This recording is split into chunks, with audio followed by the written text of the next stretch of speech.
Hi ನಮಸ್ತೆ ನಮಸ್ಕಾರ ಕರುನಾಡು. ನಾನು ನಿಮ್ಮ ಪ್ರೀತಿಯ ಲತಾ ಅಸೋಟ್. ನೋಡಿ, ಡ್ಯೂಟಿಗೆ ಹೋಗಬೇಕು ಅನ್ನೋದು ಕರೆಕ್ಟ್ ಟೈಮ್ಗೆ ಹೋಗಬೇಕು ಅಂದರೆ 9 ಗಂಟೆ ಒಳಗಡೆ ಇರಬೇಕು ನಾವು. ಸೊ ಬರಬೇಕಾದ್ರೆ ಲೇಟ್ ಆದರೂ ಪರವಾಗಿಲ್ಲ ಅನ್ನೋ ರೀತಿ. ನಮಗೆ ಗಾಡಿಗಳು ಬರೋವು ಅಂದರೆ ಚೆನ್ನಾಗಿರೋವೇನೋ ಬರೋಲ್ಲ. ಯಾಕೆಂದರೆ ವಾಷಿಂಗ್ ಡಿಪಾರ್ಟ್ಮೆಂಟ್ ಅಂದರೆ ಗೊತ್ತಲ್ಲ ನೋಡಿ, ಎಷ್ಟು ಗಲೀಜು ಆಗಿರೋದು ಬರುತ್ತೆ. ದೊಡ್ಡ ಗಾಡಿಗಳೆಲ್ಲ ಬರುತ್ತೆ, ಚಿಕ್ಕ ಗಾಡಿಗಳು ಬರುತ್ತೆ, ಪ್ರತಿಯೊಂದು ಗಾಡಿನೂ ಬರುತ್ತೆ. ಅದು ತುಂಬ ಕ್ವಾಲಿಟಿ ಕೇಳ್ತಾರೆ. ಸೊ ಸೂಪರ್ವೈಸರು ಆಗಿರ್ಬೋದು, ಯಾರೇ ಆಗಿರ್ಬೋದು, ಕ್ವಾಲಿಟಿ ಅಂದರೆ ಕ್ವಾಲಿಟಿ ಇರಬೇಕು. ಜನ ಇಲ್ಲಿ ಇಲ್ಲದೆ ಹೋಗಲಿ, ಕ್ವಾಲಿಟಿ ಅಂದರೆ ಕರೆಕ್ಟಾಗಿ ಕ್ವಾಲಿಟಿ ಬೇಕು ಅಂತ ಕೇಳ್ತಾರೆ. ಆದರೆ ನಾನಿವತ್ತು ವೀಡಿಯೋ ಮಾಡ್ತಾಯಿರೋದು ಕ್ವಾಲಿಟಿ ಬಗ್ಗೆ ಅಲ್ಲ, ಬಟ್ ಅಲ್ಲಿ ವರ್ಕರ್ಸ್ನ ನೋಡ್ಕೊಳ್ಳೋಕ್ಕೆ ಅಂತ ಹೇಳಿ ಒಬ್ಬ ಇನ್ಚಾರ್ಜ್ ಅಂತ ಇರ್ತಾರೆ. ಸೊ ಅವರು ವರ್ಕರ್ಗಳ್ನ ಯಾವ ರೀತಿ ಮರ್ಯಾದೆ ಕೊಡ್ದೇ ಮಾತಾಡ್ತಾರೆ ಅಂದರೆ, ಅದು ಲೇಡೀಸ್ ಆಗಿರ್ಬೋದು, ಜೆಂಟ್ಸ್ ಆಗಿರ್ಬೋದು, ಯಾವ ರೀತಿ ವರ್ತನೆ ಮಾಡ್ತಾರೆ ಅಂತಂದರೆ, ಯಾವ ರೀತಿ ನೋಡ್ಕೋತಾರೆ. ನೀವು ಮಾಡಬೇಕು, ನಿಮ್ಮ ಕಣ್ಣು ಕಾಣಲ್ವಾ, ನೀವು ಇರೋದೇ ಅದಕ್ಕೆ ಅನ್ನೋ ರೀತಿಲಿ ಕೆಟ್ಟದಾಗಿ ವರ್ತನೆ ಮಾಡೋದು, ಮಾತಾಡೋದು, ಇದೆಲ್ಲ ಮಾಡ್ತಾರೆ. ವಯಸ್ಸಾಗಿರೋದು ಆಗಿರ್ಬೋದು, ವಯಸ್ಸಾಗದೇ ಇರೋರು ಆಗಿರ್ಬೋದು. ಸೊ ಅವ್ರಿಗಂತೂ ಮರ್ಯಾದೆನೇ ಕೊಡ್ದಂಗೆ ಮಾತಾಡ್ತಾರೆ.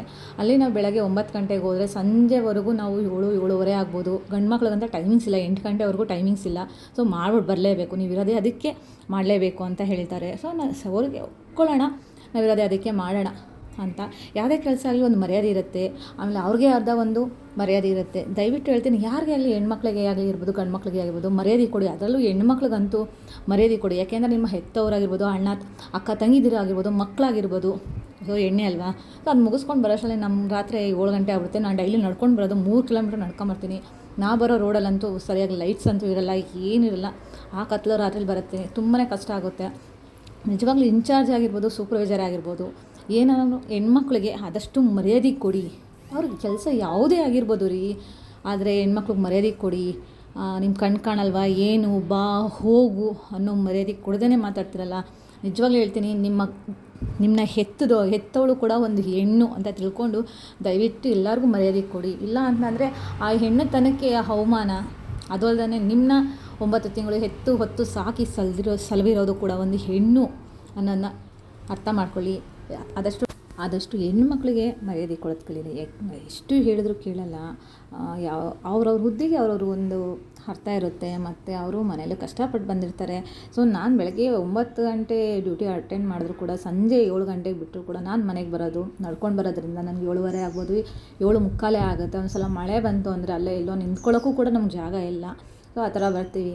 ಈ ಕೆಲಸಕ್ಕೆ ಹೋದಾಗ ಅದು ನಾವು ಒಂಥರ ಖುಷಿಯಾಗಿರ್ತೀವಿ ಅಂತಂದರೆ, ನಿಜವಾಗ್ಲೂ ಹೇಳ್ತೀನಿ, ಯಾವ ರೀತಿ ಮಾತಾಡ್ತಾರೆ ಅಂತಂದರೆ ತುಂಬಾ ಹರ್ಟ್ ಆಗುತ್ತೆ. ಅದನ್ನೇನಾದ್ರು ಸೂಪರ್ವೈಸರ್ಗಾಗಿರ್ಬೋದು, ನಮ್ಮ ಟೀಮಿಂದ ಸೂಪರ್ವೈಸರ್ಗಾಗಿರ್ಬೋದು, ಓನರ್ಗೆ ಹೇಳಿದ್ರೆ ಅವ್ರು ಅಂತಾರಮ್ಮ, ನಾವು ಅನ್ನಿಸ್ಕೊಬೇಕು, ನಾವು ಕೆಲಸ ಮಾಡೋಕ್ಕೆ ಬಂದಿರೋದು, ಅದಕ್ಕೆ ಏನೂ ಮಾಡೋಕ್ಕಾಗಲ್ಲ.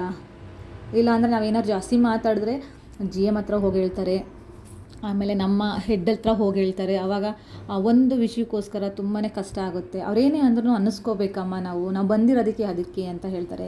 ನಿಜವಾಗ್ಲೂ ಎಷ್ಟು ಬೇಜಾರಾಗುತ್ತೆ ಅಂತಂದರೆ, ನಿಜವಾಗ್ಲೂ ತುಂಬಾ ಬೇಜಾರಾಗುತ್ತೆ. ನಿಮ್ಮ ಕಂಪ್ನಿಗಳಲ್ಲಿ ಆಗಿರ್ಬೋದು, ನಿಮ್ಮ ಆಫೀಸಲ್ಲೇ ಆಗಿರ್ಬೋದು, ಈ ಥರ ನೀವು ಹೆಣ್ಮಕ್ಳಿಗೆ ನಡ್ಕೊತೀರಾ? ನಿಜವಾಗ್ಲೂ ಕಮೆಂಟ್ ಹಾಕಿ, ನಿಜವಾಗ್ಲೂ ನಡ್ಕೋತೀರಾ ಆ ಥರ? ಇಲ್ಲ ಅಲ್ವಾ? ಸೊ ಇರೋರಾಗಿದ್ದಾರೆ, ನಿಜವಾಗ್ಲೂ ಆ ಥರ ಯಾರೂ ನಡ್ಕೊಳ್ಳಲ್ಲ ರೀ. ಆದರೆ ಇವರು ಈ ಥರ ನಡ್ಕೊತಾರಲ್ಲ, ನನಗೆ ತುಂಬಾ ಹರ್ಟ್ ಆಯಿತು. ಮೊನ್ನೆ ಅಂತೂ ತುಂಬಾ ಬೇಜಾರಾಯಿತು. ಆದರೂ ಕೂಡ ಸಂಡೇನೂ ಕೂಡ ನಮಗೆ ಲೀವ್ ಇರಲಿಲ್ಲ.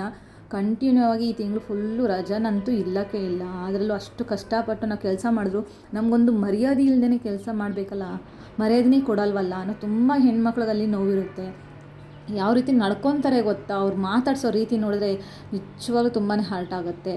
ನಿಜವಾಗ್ಲೂ ಇದನ್ನು ನಮ್ಮ GMಗೆ, ಇಲ್ಲಾಂದರೆ ಯಾರು ಹೆಡ್ ಇರುತ್ತಲ್ಲ, HR ಅಂತಾರಲ್ಲ, ಅಂಥವ್ರಿಗೆ ಯಾರು ಮರ್ಯಾದೆ ಕೊಡಲ್ಲ ಅಂತಾರಲ್ಲ ನಿಮ್ಮ ಕಂಪ್ನಿಗಳಲ್ಲಿ, ಅಂಥವ್ರಿಗೆ ತುಂಬ ಶೇರ್ ಮಾಡಿ, ಕಮೆಂಟ್ ಮಾಡಿ, ಲೈಕ್ ಮಾಡಿ. ಬಟ್ ಆದಷ್ಟು ಎಲ್ಲರಿಗೂ ಮರ್ಯಾದೆ ಕೊಡಿ ಅಂತೇಳಿ ನಾನು ತುಂಬ ಕೇಳ್ಕೊತೀನಿ. ಪ್ಲೀಸ್ ಆದಷ್ಟು ಹೆಣ್ಮಕ್ಳಿಗೆ ಎಲ್ಲರಿಗೂ ಮರ್ಯಾದೆ ಕೊಡಿ.